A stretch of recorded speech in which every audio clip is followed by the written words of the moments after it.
Mulai.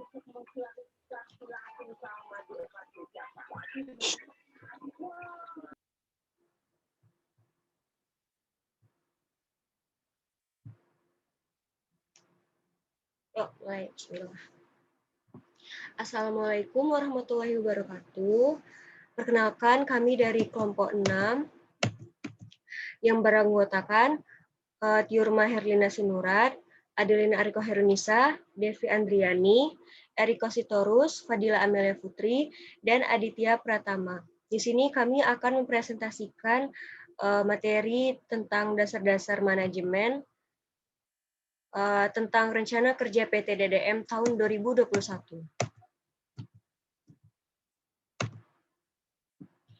Bab 1, pendahuluan. A. Latar belakang. Rencana kerja adalah serangkaian tujuan dan proses yang dapat membantu tim dan atau seseorang mencapai suatu tujuan. Melalui rencana kerja, suatu pekerjaan dapat dilakukan secara terorganisir sehingga pencapaian tujuan dilakukan secara efektif dan efisien. Pembuatan rencana kerja ini sebagai pedoman untuk menjalankan suatu pekerjaan yang biasanya disusun berdasarkan hasil evaluasi dari pekerjaan yang sudah dilakukan sebelumnya. Dalam melakukan suatu kegiatan, organisasi atau perusahaan memerlukan suatu acuan untuk mengatur dan mengontrol semua aktivitas yang terjadi pada perusahaan tersebut. Oleh karena itu, setiap perusahaan, baik itu swasta maupun pemerintah, hendaknya memiliki rencana kerja yang terstruktur dengan baik untuk menunjang kelancaran operasional di dalam perusahaan tersebut. Dengan adanya rencana kerja yang terstruktur dan baik, maka pengendalian dan tujuan yang akan dicapai dalam suatu organisasi atau perusahaan dapat berjalan dengan baik. Perencanaan selalu diikuti dengan pengawasan. Pengawasan merupakan suatu kegiatan penilaian, perbaikan, dan mendeterminasi apa yang telah dilaksanakan dengan maksud mengevaluasi prestasi kerja. Apakah dapat dilakukan dengan efisien atau apakah peran manajer pelaksana dalam mengelola perusahaan telah berlangsung dengan baik serta menerapkan tindakan-tindakan korelatif sehingga hasilnya sesuai dengan rencana yang telah ditetapkan. Berdasarkan uraian latar belakang penulisan di atas, hasil perencanaan akan dituangkan ke dalam tugas makalah ini dengan judul Rencana Kerja PT DDM tahun 2021. Selanjutnya akan dilanjutkan oleh rekan kami, Yurma Herlina.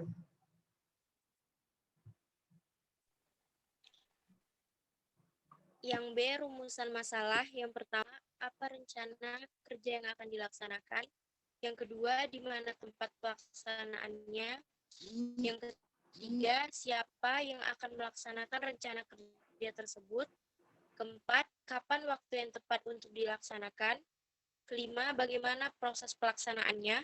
Yang keenam, mengapa menggunakan komoditi tersebut dalam proses pelaksanaannya? Selanjutnya, tujuan. Yang pertama, untuk menentukan dan menetapkan rencana kerja yang akan dilaksanakan. Kedua, untuk membantu agar tetap fokus dalam arah yang diinginkan dalam pencapaian tujuan yang telah dirancanakan. Yang ketiga, untuk menetapkan keuntungan atau profit yang optimal dalam usaha perkebunan kelapa sawit. Selanjutnya akan dilanjutkan oleh teman saya, Devi.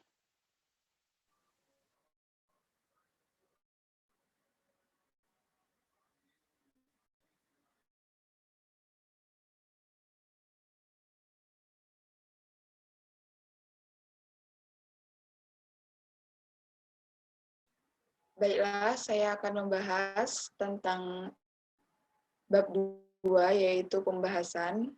Yang pertama, apa rencana kerja yang akan dilaksanakan? PT DDM akan mencanangkan rencana kerja 1 tahun dalam usaha produksi kelapa sawit guna mendapatkan keuntungan yang optimal, meliputi A. Perbaikan sarana dan prasarana, seperti perbaikan jalan utama, jalan produksi, dan jalan pasar pikul atau jalan setapak untuk mengeluarkan sawit dari kebun. B. Pengadaan alat mesin pertanian atau alsintan, contohnya alat pruning, egrek, cangkul, mata dua, dodos, kapak buah, tajung, ganco, arit, dan cados. C. Pemeliharaan dan pemupukan terdiri dari IMAS atau pembersihan lahan dan pemupukan berkala sesuai dengan 5 teknik budidaya pertanian. D. Penanggulangan pasca panen meliputi pada tepat waktu, pengangkutan ke pabrik tepat waktu sesuai dengan teknik budidaya, dan pekerjaan harus sistematis dan rapi agar hasil panen maksimal sehingga tidak terjadi kebocoran produksi. E. Peningkatan produktivitas perkebunan sawit rakyat melalui program replanting. F. Penyediaan bibit sawit yang bersertifikat. G. Peningkatan nilai tambah melalui hilirisasi, stabilisasi harga melalui peningkatan pasar domestik dan pasar kawasan. Dan yang terakhir, diplomasi dan kerjasama investasi dan perdagangan.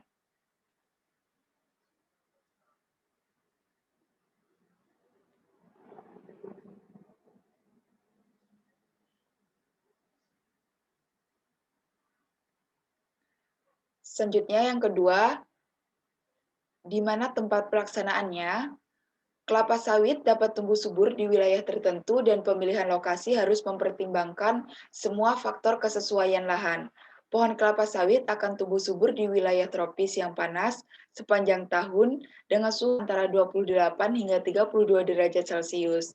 Apabila suhu turun di bawah 25 derajat Celcius, jumlah kelapa sawit akan berkurang dan seringkali mudah terserang penyakit, sehingga berakibat pada turunnya produktivitas.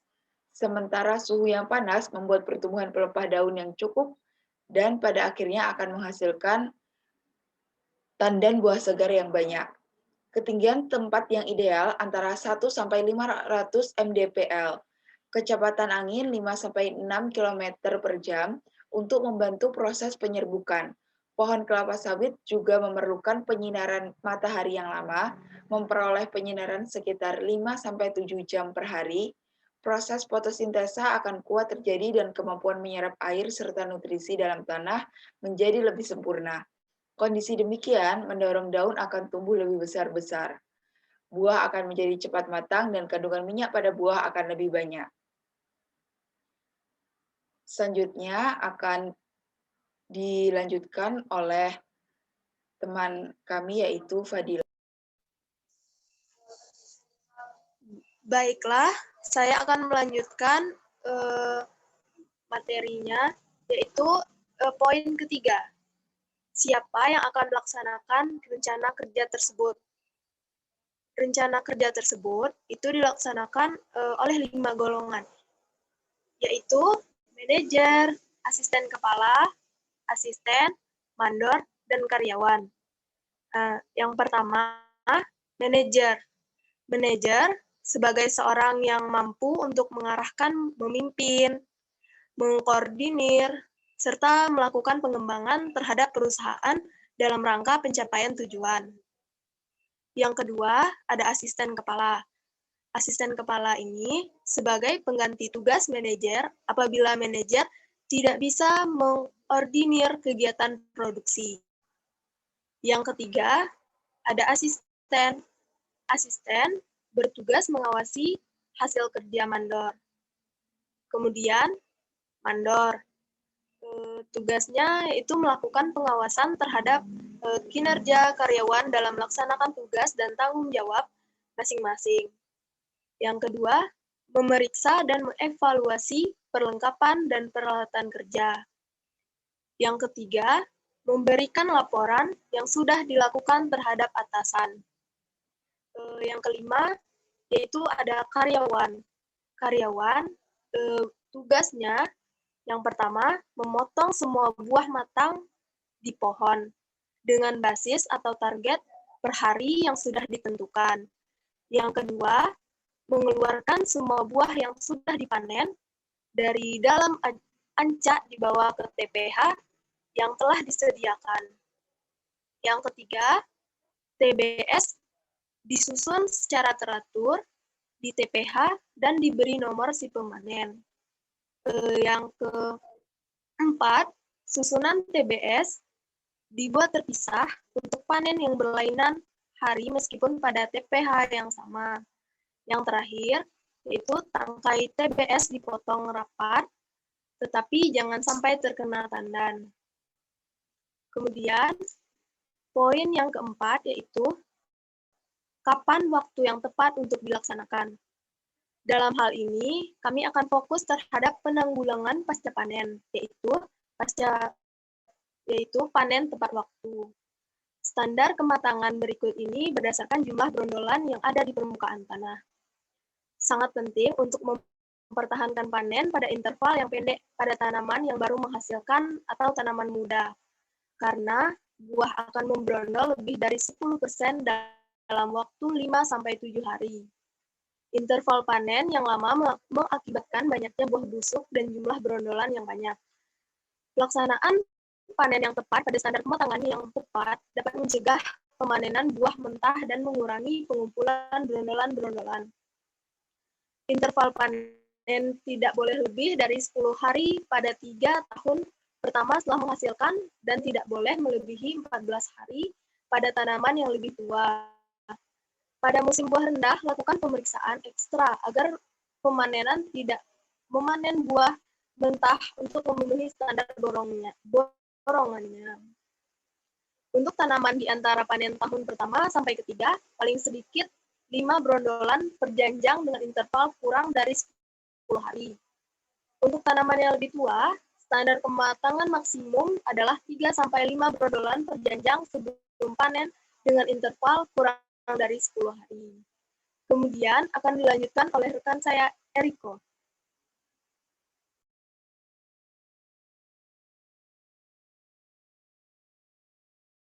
Baiklah, saya akan melanjutkan pada bagian nomor 5, yaitu bagaimana proses pelaksanaannya.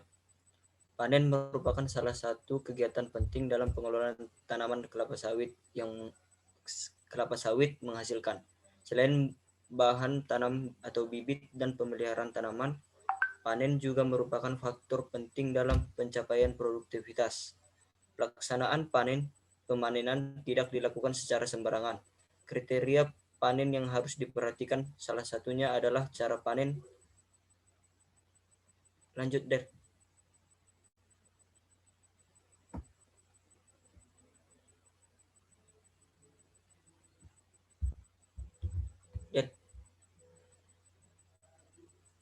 Cara pemanenan kelapa sawit. 1. Setiap pemanenan dibekali dengan peralatan yang lengkap. 2. Panen mendapat prioritas utama dibandingkan dengan pemeliharaan kebun lainnya. Bila mana diperlukan tambahan tenaga kerja untuk menjaga standar panen, maka pekerja dari bagian lain dapat diperbandingkan untuk melakukan pemanenan. 3.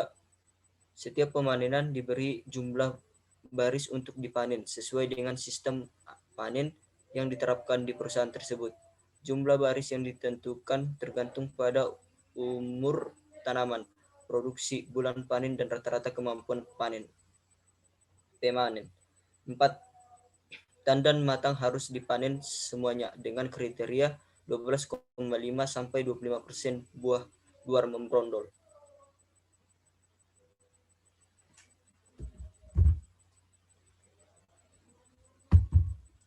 5. Pelepah daun yang menyangga buah dipotong terlebih dahulu dan diatur rapi di tengah gawangan. 6. Tandan buah yang akan didodos atau agrek sedekat mungkin dengan pangkalnya, maksimal 2 cm.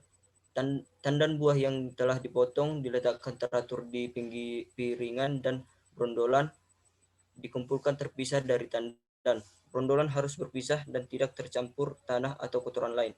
7. Memberi tanda yang berisi nomor penebang. 8. Tumpuk pelepah daun yang dipotong secara teratur di gawangan atau ruang kosong di antara garis gawangan dengan cara dikelumpukan.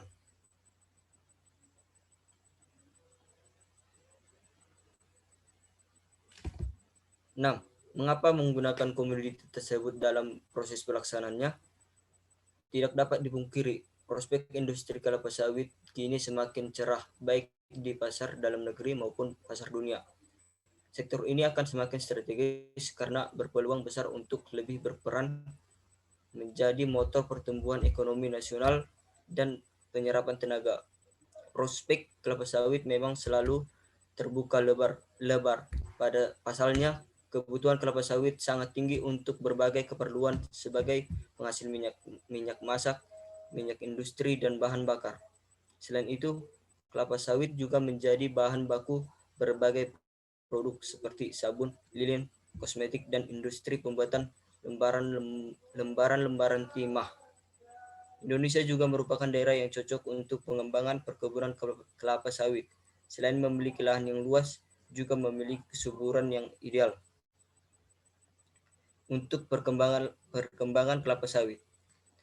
Untuk kesimpulan dan saran akan dilanjutkan oleh teman kita yaitu Aditya Pratama.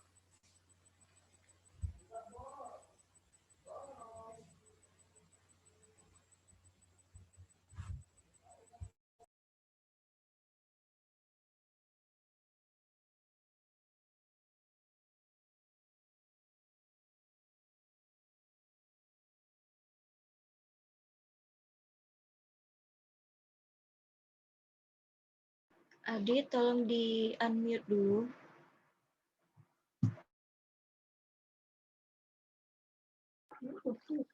Baik, terima kasih.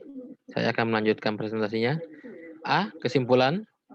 Dalam melakukan suatu kegiatan, organisasi atau perusahaan memerlukan suatu acuan untuk mengontrol semua aktivitas yang terjadi pada perusahaan tersebut. Oleh karena itu, setiap perusahaan, baik itu swasta maupun pemerintah, hendaknya memiliki rencana kerja yang terstruktur dengan baik. Untuk menunjang kelancaran operasional di dalam perusahaan tersebut, dengan adanya rencana kerja terstruktur dengan baik, maka pengendalian dan tujuan akan dicapai dalam organisasi atau perusahaan dapat berjalan dengan baik.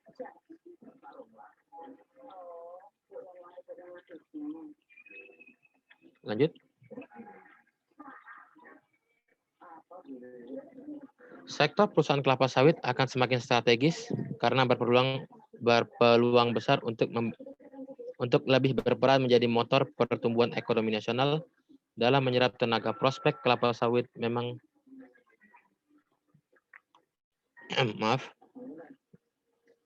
motor pertumbuhan ekonomi nasional dan menyerap tenaga.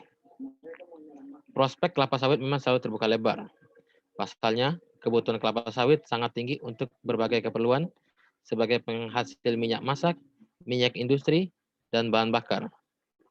Selain itu, kelapa sawit juga menjadi bahan baku berbagai produk seperti sabun, lilin, kosmetik, dan industri pembuatan lembaran-lembaran timah. B. Saran. Penulis menyadari bahwa banyak makalah ini yang masih banyak kekurangan. Untuk kedepannya, penulis akan menjelaskan makalah secara lebih fokus dan detail.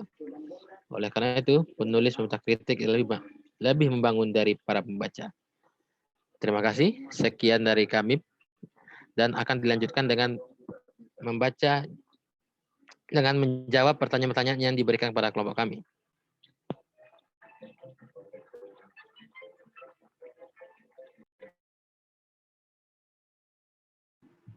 Iya, baik, terima kasih. Sekian presentasi dari kelompok kami, kelompok 6. Kami akan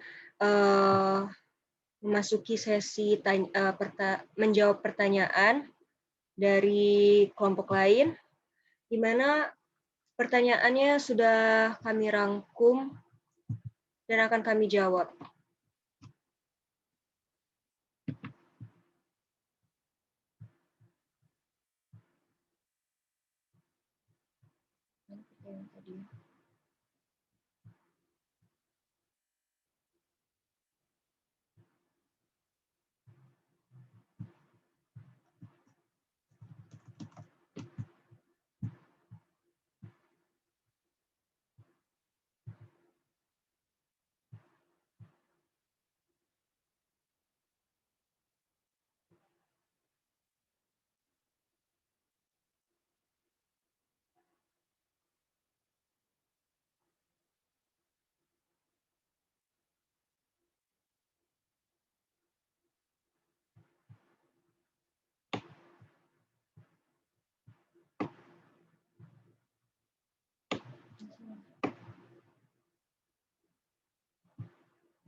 Baik, untuk pertanyaan pertama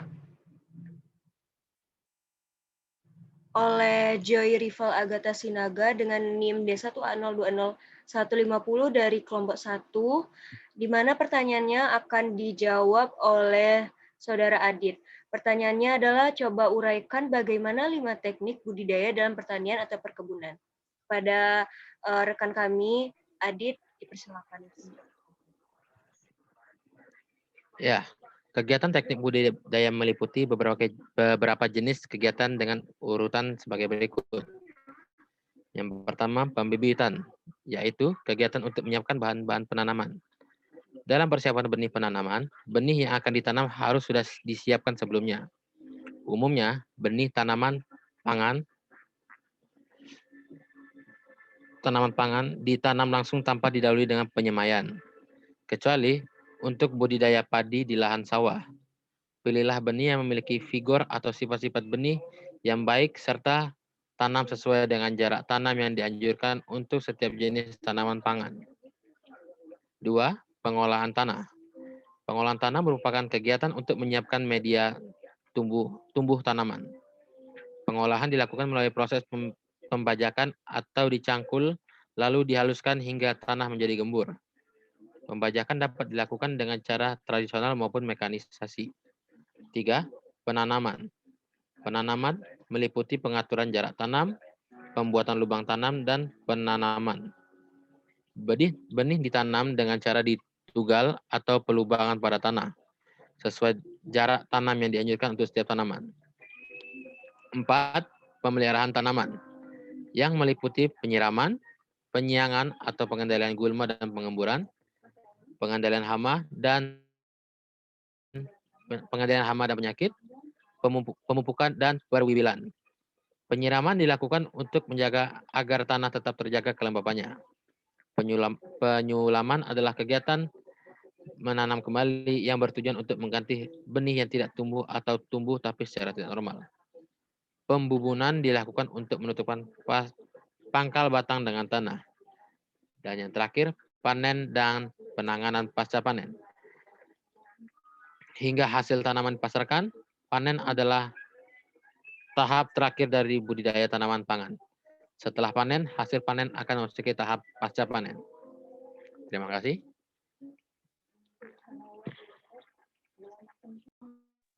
Baik, terima kasih kepada Saudara Adit telah menjawab pertanyaan dari Joy Rival Agatha Sinaga dari kelompok 1. Kemudian untuk pertanyaan oleh Muhindra Gunawan dari kelompok 3, di mana pertanyaannya adalah bagaimana cara meningkatkan produktivitas kelapa sawit selain dari replanting, di mana pertanyaan yang kedua akan dijawab oleh rekan kita Tiurma. Kepada Saudari Tiurma kami persilahkan.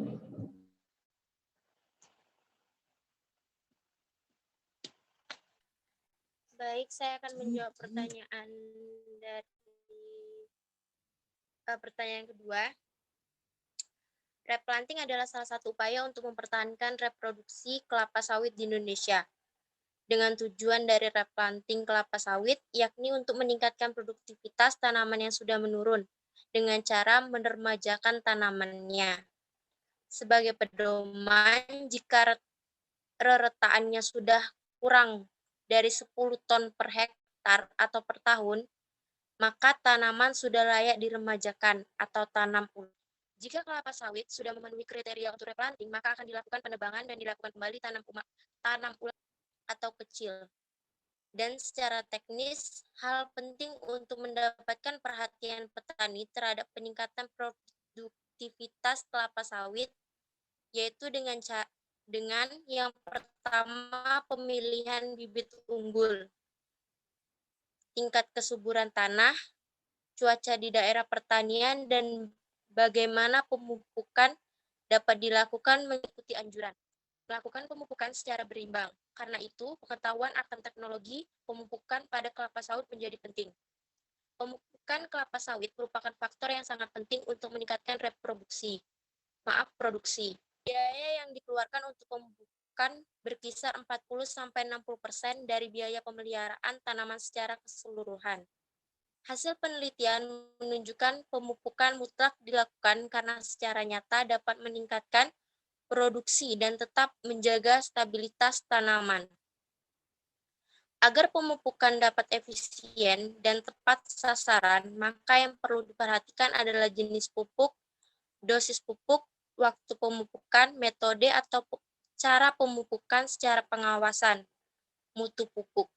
Oleh karena itu, dengan melakukan pemupukan berimbang pada kelapa sawit, serta memperhatikan empat tepat, jenis, dosis, waktu, dan cara.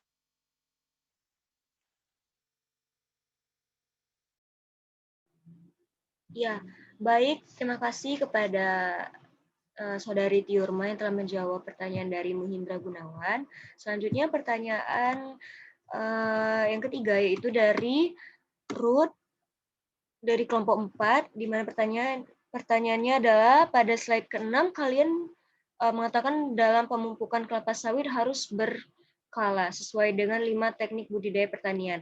5 teknik itu apa saja? Tolong jelaskan. Sebelumnya mohon maaf, pertanyaan ketiga ini sama dengan pertanyaan pertama, tapi dengan akan dijawab dengan jawaban yang sedikit berbeda oleh rekan kami Eriko Sitorus. Kepada Saudara Sitorus, kami persilakan. Oke, baiklah. Saya akan coba menjawab dari pertanyaan dari Saudara Ruth dari kelompok 4. Yang pertama yaitu 5 teknik dalam pemupukan kelapa sawit, yaitu adalah 1. Menggunakan varietas unggul. Penggunaan varietas unggul dapat menekan serangan OPT dan memberikan kontribusi nyata terhadap peningkatan produksi. 2. Mengelola lahan dengan baik dan mengatur jarak tanam. Tanah penting dikelola untuk mendapatkan kondisi yang baik bagi pertumbuhan tanaman, termasuk pada pembuatan petak, pembuatan bedengan atau guludan, pengaturan drainage, dan lain-lain. 3. Memberikan pengairan yang baik sesuai kebutuhan tanaman. Cara pemberian air ada 2, yaitu melalui tanah atau daerah perakaran. Ada 3, yaitu 1. Melakukan melalui tanah atau daerah perakaran. 2. Melalui daun, batang, atau pupuk cair atau pupuk daun berupa larutan. Jenis pupuk organik. Saya ulang. 4. Menggunakan pupuk yang tepat dan seimbang sesuai kebutuhan tanaman. Cara pemberiannya ada 2, yaitu melalui tanah atau daerah perakaran. Yang kedua melalui daun, batang, melalui pupuk cair atau pupuk daun berupa larutan. Jenis pupuk ada jenis pupuk organik dari sisa-sisa bahan organik atau organisme pupuk kotoran ternak, limbah sisa tanaman berupa daun, ranting, kompos, ascing, bokasi, dan lain-lain. Pupuk anorganik, pupuk sintetis buatan pabrik bersumber dari mineral. 5. Mengendalikan hama penyakit, juga tumbuhan pengganggu atau gulma. Hama dan penyakit dikendalikan dengan menjaga kebersihan kebun. Pengaturan naungan, pemangkasan bagi tanaman yang terserang agar tidak menyebar. Semprot sekujur tanaman dengan pestisida botani dan pestisida biologi. Pengendalian hama dengan cara teknik budidaya. 1. Membuang bagian tanaman atau benih yang sakit atau terserang. Membuang sisa-sisa tanaman yang dapat merupakan biakan pengganggu, juga dengan melakukan rotasi tanaman untuk memutus siklus pengganggu. Terima kasih. Terima kasih kepada Saudara Eriko yang telah menjawab pertanyaan dari Ruth. Kemudian pertanyaan terakhir ditanyakan oleh Saudari Mika Riswana BR Saragi, perwakilan dari kelompok 5. Pertanyaannya adalah, pada pelaksanaannya, kelapa sawit akan berproduksi dengan efisien di wilayah tropis yang panas, karena akan mendapatkan sinar matahari yang cukup untuk menghasilkan produktivitas kelapa sawit. Namun, apakah yang akan terjadi kepada pohon kelapa sawit jika tengah berada pada musim pancaroba, di mana akan terjadi peralihan musim? Apakah kelapa sawit dapat berproduksi dengan baik? Sekian dan terima kasih. Pertanyaan dari Mika ini akan dijawab oleh Devi. Pada saudari Devi, kami persilakan. Baiklah, terima kasih kepada Adel. Saya akan mencoba menjawab pertanyaan dari Mika, yaitu seperti komoditas pertanian lainnya, kelapa sawit harus dapat beradaptasi dengan perubahan iklim atau musim pancaroba. Perubahan iklim merupakan salah satu ancaman yang sangat serius terhadap sektor pertanian. Kelapa sawit dapat berproduksi dengan baik, yaitu dengan menjadikan kelapa sawit cerdas iklim. Food Agriculture Organization mendefinisikan pertanian cerdas iklim sebagai pendekatan dengan memberikan panduan terhadap tindakan yang diperlukan dalam mengubah atau mengarahkan kembali sistem pertanian yang ada menuju sistem pertanian yang efektif untuk mendukung pengembangan dan menjamin keamanan pangan dengan adanya perubahan iklim. Menjadikan kelapa sawit cerdas iklim dapat dilakukan melalui kombinasi kemajuan ilmiah, melalui penelitian dan pengembangan litbang dan bioteknologi, serta penerapan praktik produksi yang berkelanjutan.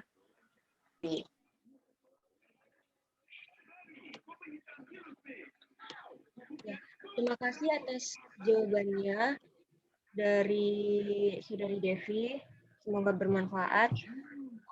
Baik, sekian presentasi dan juga sesi tanya jawab dari kelompok kami. Apabila ada kesalahan, kami mohon maaf. Kami akhiri dengan saya selaku moderator pamit undur diri. Sekian dari kelompok kami. Wabillahi taufiq wal hidayah. Wassalamualaikum warahmatullahi wabarakatuh.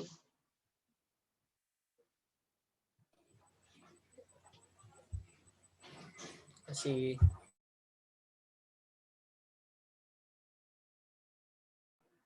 Ternyata bisa di-pause.